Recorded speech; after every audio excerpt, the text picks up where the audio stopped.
Monatie botalelanga Congo température ya maman Rosette et la fleur Nadambu. Après avoir défilé na ba site Pola mais cette fois Congo Température TV. Désormais, suivez-nous sur cette chaîne. Congo Température TV. Congo Température. La patronne, Rosette la fleur d'amour, chaîne à solo. Émission religieuse. Théâtre, musique, environnement. Bah, émission sportive. Émission politique, donc, nulle part ailleurs. www.congotempérature.com. Pour nous avoir information à temps réel. Congo Température. Et yena mo pepe asika. Ya tobina Congo Température. Et yena mo pepe asika. Badonda te poani. Bana poto bana mokili mobimba. Vacancière. Awa tozali bongo na place Rosette 1 Rosette 2. Bino mozali komona. Nyonso osaka nango na mikili. Okuta nango awa. Donc place Rosette 1 place Rosette 2 ezali bongo synonyme ya Paris to Bruxelles to États-Unis. Awa oyaka na bilamba to valise na yo. Nyonso okuta nango awa.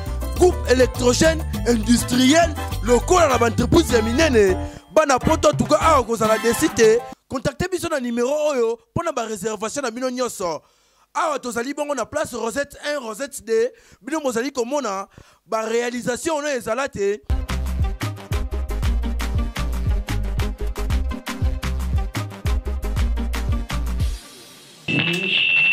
na todio na kumbisio lisusu pona kokutana na mokolo lelo pona kuadore yo na koloba na tina ya kombo na yo na sengi nzambe na bikamu yo lobi liloba nde yango ebikisaka ekangolaka nayebi koloba te mais à travers aide na yo nayebi ke okosunganga okopesanga sagesse intelligence orientation divine fongola miso ya molimo la saka yeke mereshide soit au milieu de nous. L'osanda barama ikola saka. Que ta présence règne au milieu de nous, au chacun de nous, dans le nom de Jésus-Christ. Dans la côté les mela, nous peignons, yako refouler parole de Dieu. Nous peignons, yako boya maloba nzambe, matoi satanique diabolique, motema ya pharaon.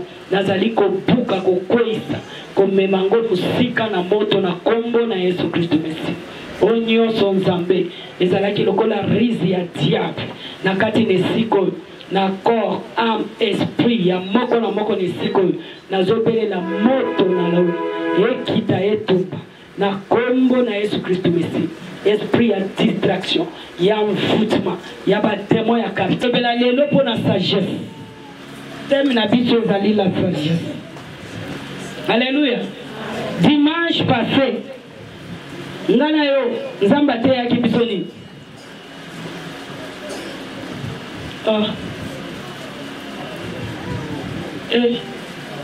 atana classe penza mesi akoyoka kanda fimbu yango mona ba mesi muso abetaka fimbu. Alléluia. Dimanche passé nzamba lobela kibiso pona ni tozwaki yango na livre. Pardon? Omoni ke nzamba lingika alobela bino na proverbe. Donc soki nzamba azolinga alobela bino na proverbe mingi. Donc nzambe alingia tombola bino. Alléluia. Muto ya zalaka na sagesse aza muto ani. Papa bana no batanga Bible te. Évangile. Hein? Bon évangéliste akabona nini muto yaza na sagesse aza muto ya aza na nini hein pasteur vanda kimia na tuni mutu oya tonda na sagesse aza muto ya nini mama yo ilingaka loba te faleka tosuka na haleluya. Salomon azalaki na bozu ebele donc azalaki na mayele oye salamaki poye a multiplier bozu et comme ebele mais eloko moko ebande koningisa bozu ya Salomon ezalaki nde sagesse azangaki. Alléluia. Salomon zangaki sagesse. Yango moyen besoin ezala vraiment stable. Akoka orienté yango ezala kité. Tu peux avoir l'intelligence. Mais ce que ça na sagesse et le côté. Alléluia. Amen. Amen. Malamu zanga na yo mayele. Mais zala na sagesse. Parce que muto ya tambola kana sagesse. Aza mutu oyo nenge balobeli biso que mutu ya mayele et l'homme sage va de mal. Une femme sage bâtit. Mais na yo kite balobi mutu ya mayele, ce que tu tang papa. Ah balobeli makambo mutu ya mayele. Muto ya zanga bwana za mutu akokufa. Muto ya zanga bwana akokufa pauvre. Muto ya zanga bwana mahema kambweke nde liboso ezate. Muto ya tambola kana na sagesse. Aza muto abozwi. Oyebi okozwa abozwi ndenge nini? Parce que na kati ya sagesse ba fruit nyonso ya Saint-Esprit ezali. Parce que sagesse sikoyo nde moko oyo ekonzi ba fruit nyonso ya Saint-Esprit. Parce que soko za na sagesse okotambola na persévérance. Soko za na sagesse okotambola na kondima. Soko za na sagesse okotambola na intelligence. Soko za na sagesse okotambola na paix. Soko za na sagesse okotambola na joie. Soko za na sagesse okoyeba ndenge nini ya kovanda na batu. Soko za na sagesse noyo swana ezate, noyo finga ezate. Parce que sagesse okobanda ko reprocher yo, pe okobanda ko orienter yo, lolenge nini okotambola. Alobi yango mama banda yaki ka bongo, ngaka bongo. Alléluia. Recevez. Ok, zimbongo sagesse ezate. Et si le lien n'a dit, si on a la réponse au recevoir, il faut n'en la kisayo. Après tant qu'on recevait, on voyait pas le lenge nini, yakoba la ce moment, besoin yo, ezale yandenge nini, jamais ba ningisango ezate. Amen, amen. Amen. Papa tangela biso na Proverbe chapitre 2 na 10e verset.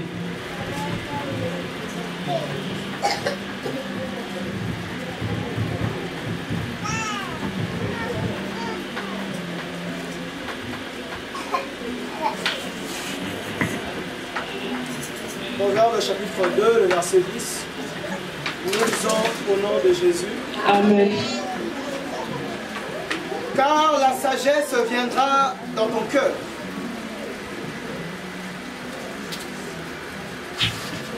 Car la sagesse viendra dans ton cœur. Et la connaissance fera les délices de ton âme.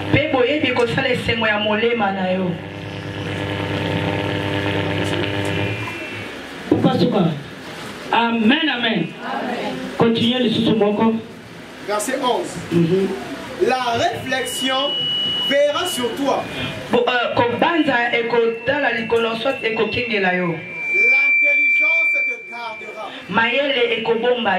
pour te délivrer de la voie du mal,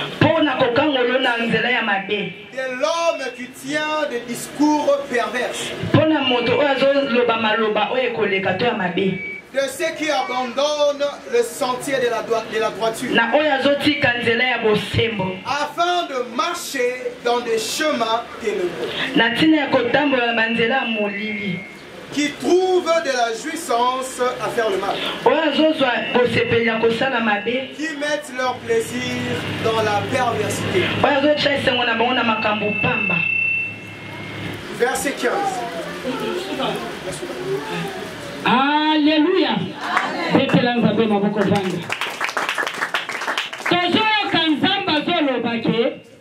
Sagesse ekoluta na kati ya motema na yo. Amen. Dimanche passé na Proverbe 4 totangaki balobi garde ton cœur que plus que toute chose parce que c'est là où il y a ta vie. Batela motema balobi ka ko batela motema te yoka. Alobi batela motema na yo koleka biloko nyoso nde bisika vi na yo ezali. Yo le baka. Batela mtema kale kabila nyoso après.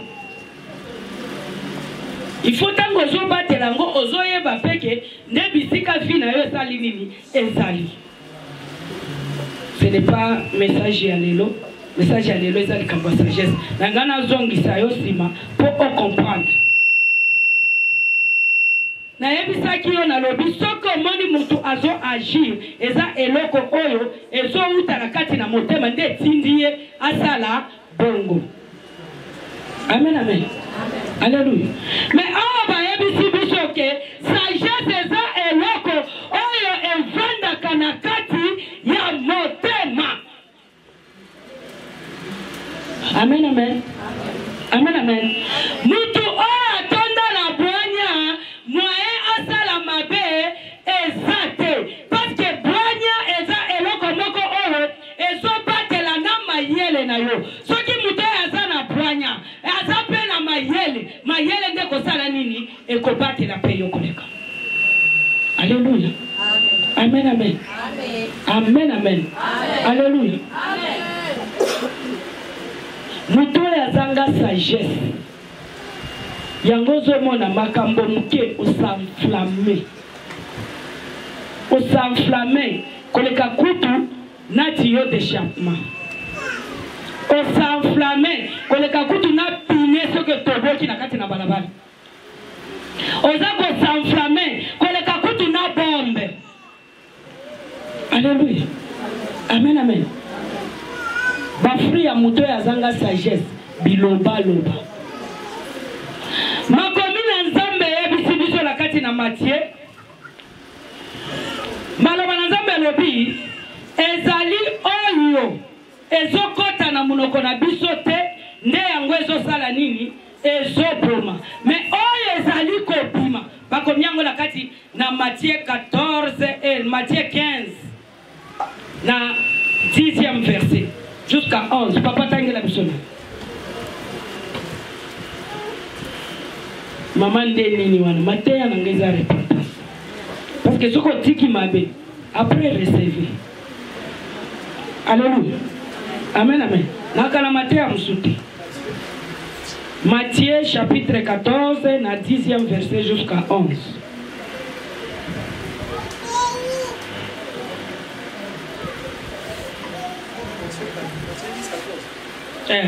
Matthieu 15, la 10e verset, jusqu'à 11.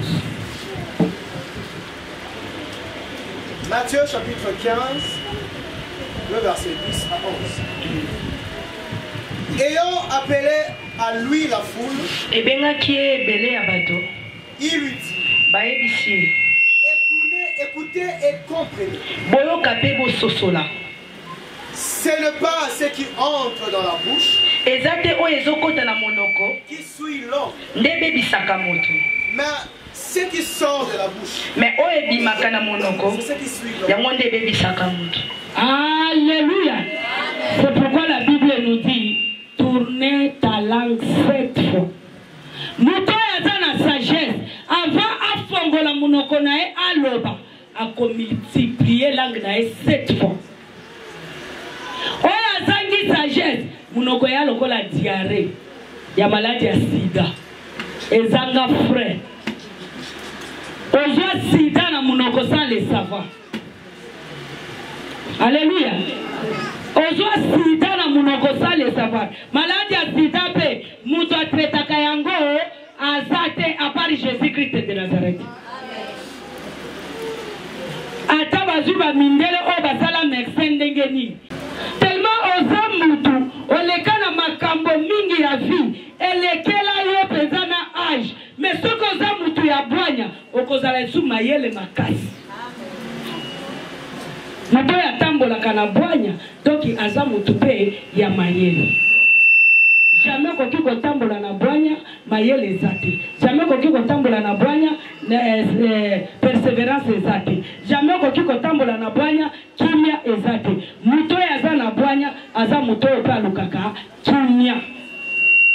On va balobi chercher la paix avec les uns les autres. Po kimia po olukango ope sango muto. il fallait que nous ozalana na kimia. Tangu yo zanga ka sagesse, ya ngozo na culpabilité zo ligeboma. Muto ya tonda na sagesse. Connaissance na muto na e kozanga te. Alléluia. Connaissance yotaka na koyoka. Amen, amen. Alléluia. Amen. Parce que la Bible nous dit, la foi vient de ce qu'on entend. Et ce qu'on entend, c'est la parole de Dieu. Tant que nous avons médité nuit au jour, ndebisika wana komona mayele na bwanya ekotonda na kati na yo pe ekopekisa yo na kosala mabe liloba na Nzambe okomisa ngo lokola mpepa ventilateur moni ndenge na tindela ngo mukoko nde façon na yo soki bazoteya yo olobi makambo ya etali ye moko tofongola Bible. Et puis nous ya tonda sagesse akoki ko banda ko discuter makambo ya Nzambe te makambo ya Nzambe ba discuter kango te yo lobela ye selon ainsi dit l'Éternel soki ayo kite tika lobi lisusu kozongela nde wana moto ya vanda na sagesse alembaka pe mokibi parce que moto ya vanda na sagesse aza moto ya mayele avant likambweya ye déjà yebi.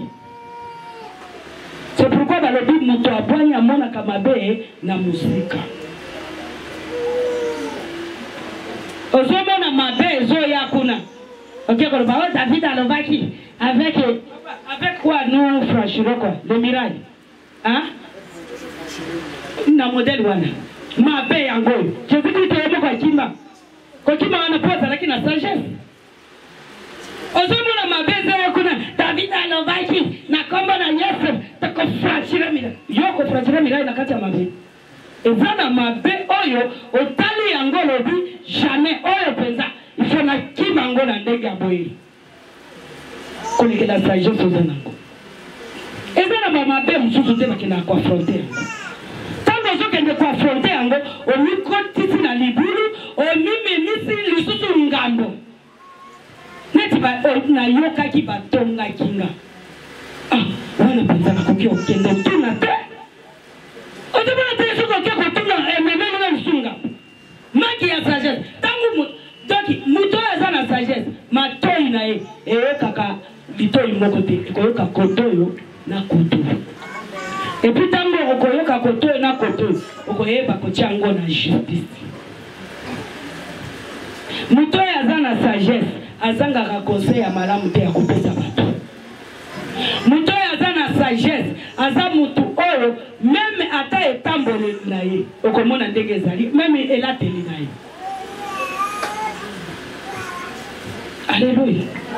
Muto ya zana sagesse même ndaku na ye même koteka musala na yo ekoki kokufa te parce que avant que mabe eya yo komona ngo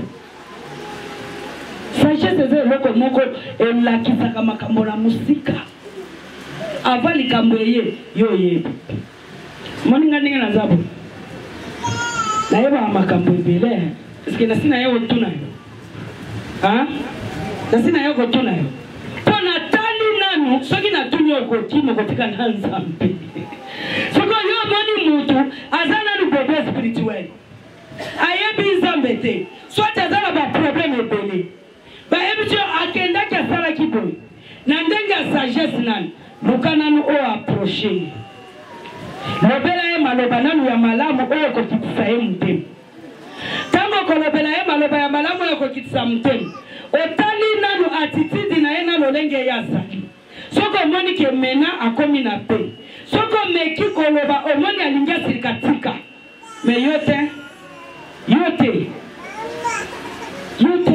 ozolingo changer moto kaka lelo kaka yoko changer omoni baba esasi lelo.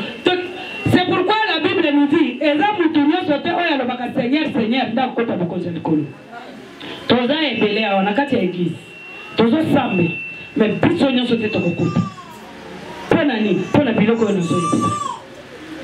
Alléluia. Salomon azalaki moto bozwi ebele. Il fallait avoir d'abord azalaki na nyonso. Mais Salomon azali prière pour la kosenga sagesse. C'est pourquoi bayebi pe moi sinde moto atongaka mboka. Nzambe alobi, une femme sage bâtit sa maison. La femme insensée lui-même renverse nani ndako na ye na maboko na ye moko. Alléluia. Yonde ngozana manque ya sagesse. Combien de makambo elekayo? Combien de makambo bebisa? Mutu wa sagesse za mtema moto te. Yo yanki. Mutu wa sagesse za laka yanki te. Mutu ya zana sagesse ndaza yanki. Parce que à ce moment-là, ma belle la musique a été nini ya ko défier yango. Ngana yanke nga fabriqué pana yo. Nga fabriqué jeté bongote maman. Ibisanga poka kombo bimina ebite pourquoi. Alléluia. Nakosuki sango na akosi sanga. Akasi. Wana pelisi ni susu moto.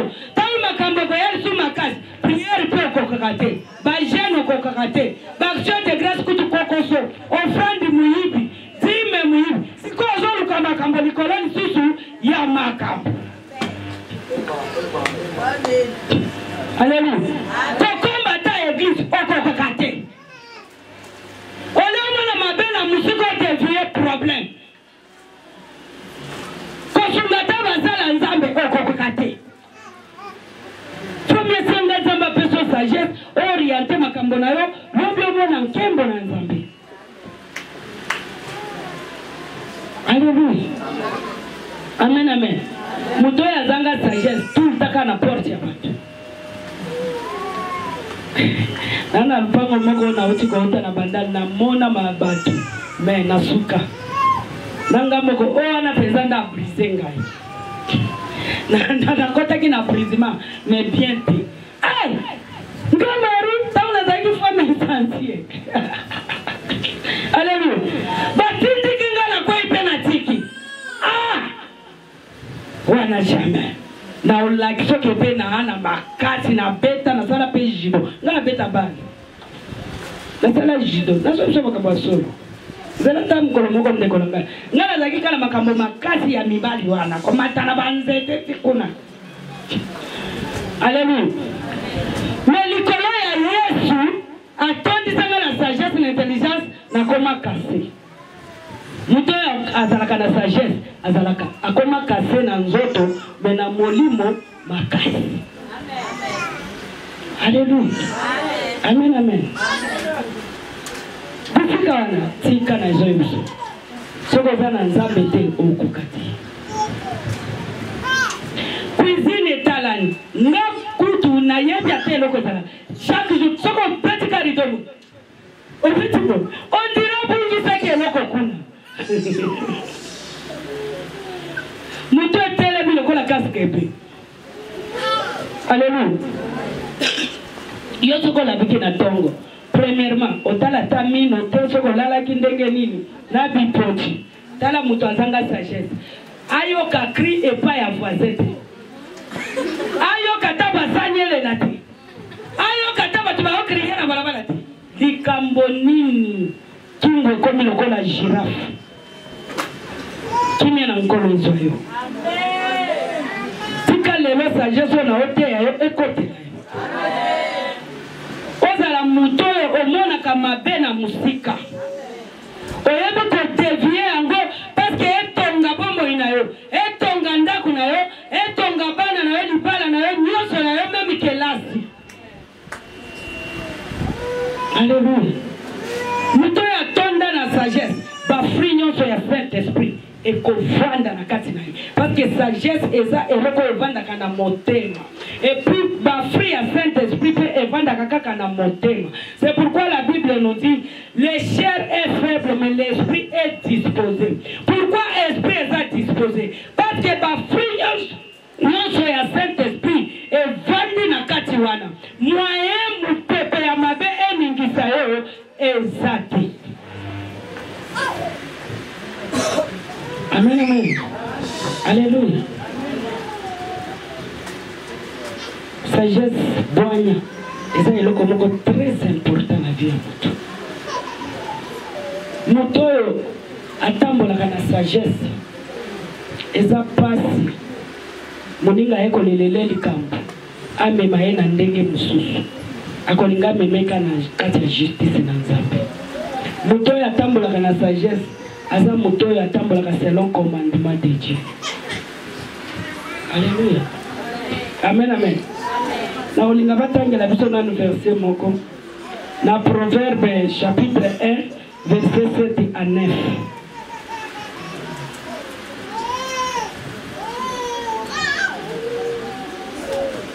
Batangela biso Proverbe chapitre 1 verset 7 à 9. Proverbe chapitre 1 le verset 7 à 9 de Jésus. Amen. La crainte de l'Éternel. La crainte de l'Éternel est le commencement de la science.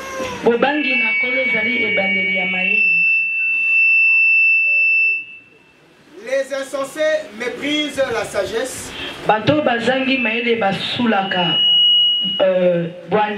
Et les instructions. Écoute mon fils. L'instruction de ton père. Et ne rejette pas l'enseignement de ta mère.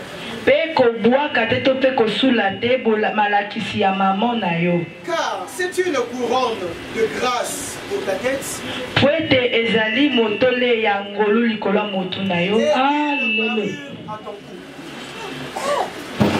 alléluia. Omoni moto ya batela kamaloba ya bapot. Aza moto atonda na sagesse. Oya batela kamaloba ya baboti te aza insensé. Parce que mon boti moko te yango balobi soko tangi bien na makomi ya Nzambe lobi na tango akala batu nyonso bandeko kende koluka bwanya na bamikolo. Soko yo mukolo na yo nanu ya liboso mama na papa na yo. Soka yebiso mwana bakenda kaboye. Mama, ngala foni famille moko ba zo yebisa mama na bango. Mama na bango yebisi bango alobi. Mwana malemba lobi mama wana tana bino. Est-ce que mikolo yo so na internet, na Facebook, na WhatsApp. Mama fongola ka internet. Kolot mama yo yebino makamte fanda. Ebino makamte. Wala tango na bino ba okoso. Ba okoso. Malgré ça, il y a un temps pour toutes choses. Mais dans le langue, parce que ceux qui sont tangis dans les commandements de Dieu, n'a pas tant de choses, il y a pas de mikuse, il y a qu'on soit zemi, qu'on a déjà marié avant, n'a pas de tiba yebango, n'a pas de côté. Il y a qu'on a comme la masanga, et comment il y a la Bible. Alléluia. Amen, amen. Il y a qu'on a mobile, na Facebook, na WhatsApp. Na vibe bongo te. Wanaweza kuvanga sagesse. Wali suna confiance en Nzambe te. Tuko kama ukamobali na internet. Yeye bibi sika wote. Na zumbali moko kano. Kende ko bala na lisife. Bando jaye kuna na Facebook wa. Nini change? Nini change? Ndama kama komi suma peko leka. Alléluia. Moto azanga sagesse, même maloba ya Nzambe alimita kango. On peut dire que mariage moto pesa ke Nzambe. Mort et argent appartiennent à Dieu. Nous wana osho longoli yango, okomi lokola étranger, yango wana okomi kokendela ba Facebook. Surtout ngai Nzambe tango Facebook bima. Nzambe ayebisanga nakota Facebook te. Wana nani na yebi peteke busomba penza ekozala ka elisuso mbele ndenge zabo. Pasteur nazoko. Siko awa tangu na kopreshe na force na kota na Facebook esimba kakate na telefone. Na yeko lobana bita ngai Nzamba pekisa ngai na lala na loti bapesi nga telefone ba yebi singa kocha Facebook Alléluia. Soki ka bafongola linga Facebook lelo. Lobi petit lelo na tikala koyeba tandenge basale langote. Pour Zamba Pekisanga. Naïko comprendre. Pour ceux qui n'avaient pas ma solo à Facebook, il y a Malam Kakezanakate. Bilamba Katandambu, Facebook Kaka. Kilati Katandambu, Facebook Kaka. Inye, Facebook Kaka. Bacha Tirapole, Bajuango na Facebook. Maquillage, Moko Lokola Fantomas, Facebook Kaka. Ma solo na yo, et Panzana monde entier. Facebook. Yokanan, soko tali yango bien pe, moi yango eza mabe. Moi yango eza mabe. Talaka face. Ofomo. Tala nanu. Comment est-ce que va kuta? Donc il bat elingi koloba, mutu nyonso zokota kuna azana libabe. Ah oui. Azana libabe. Pe balobi yango bien face. Français yango zo kumisa ngo nakata kina na zamba etindela ngapega na kata la Facebook donc kontende na mbanda libabe okozala ka mutu asima mayazala mutu aliboso ezate ozomona ozozanga moya ko développer mot par mot parce que ozanga sagesse gasolo loko dimi. Il faut non na chango na bandi côté na ngai na za police petrol ngaso na bandi kimia bo ko kanisa na bandi kimia pamba na zumo wana na bandi ko developango na yeba pourquoi tina oko pour azwina no temps ya ko developer moi jamais na okota bikote la mwanzate tuna pasteur na evangeliste ba yebso na frère kitia bakimanga na binga il faut expliquer nga o eza nini soki explication eza te tokotemere te tokosuka wana ah maman comprendre makambo ya comprendre eza te il faut na yeba comment est-ce que nga obanda utiliser eloko nazobenga eloko na yebi te zumu Facebook moto asima yango makambo nyonso komi kaka sima pourquoi manque de sagesse awa lifusu na tina église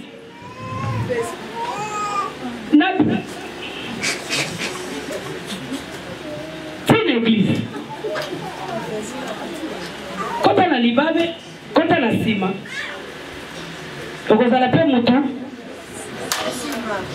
onzamba lobi na kati na matia lobi bato ya liboso bakokoma bato ya sima bakokoma lokola yo ke mbangu komi liboso na Facebook yeba koza mutu ya yo mutu ya malembe na bapel normal yeba koza la mutu ya tika nzamba pambo. Amen. Tika nzamba pambo. Yo mutu ya na bapel normal malembe okoma mutu liboso oya chef vitesse na libabe akoma liboso akoma mutu. Amen. Alléluia. Amen. Tellement dans le code.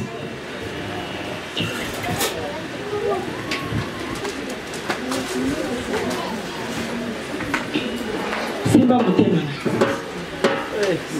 Banda ko yebisa Nzambe. Nzambe na eko comprendre. Makambo ebele na vie na ngai ezo avancer te. Pona kozanga sagesse. Nzambe na makasi na nga moko na okokate. Pona éducation ya bana. Pona koteka na ngai. Pona musala na ngai. Pona ndako na ngai. Pona bana na ngai. Pona nyoso na ngai. Nzambe tondisanga na sagesse. Sagesse otondisaki Salomo. Ngana tambola na ngo butumo. Memi na maloba na ngai. Ezalaka maloba ya bwanya. Memi baksio na ngai. Ezala baksio ya bwanya. Pona koka koresir na se ya moki. Na lindili tuko tambola na bomoto te. Na bongai te. Na kombo la Yesu Kristo na kubende.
On va dire d'ailleurs que de grâce à un bon moment.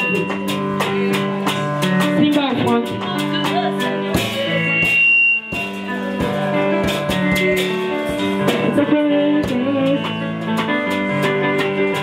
Banda Kolo Banzambe. Offrande Nangayo. Etele Moussa Sagesse na Bobo Inaga.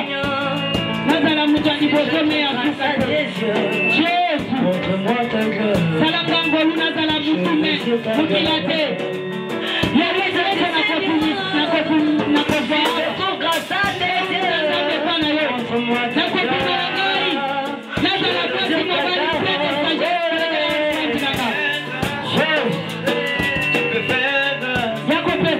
Monatie botelelanga Congo température ya maman Rosette la fleur Nadambu.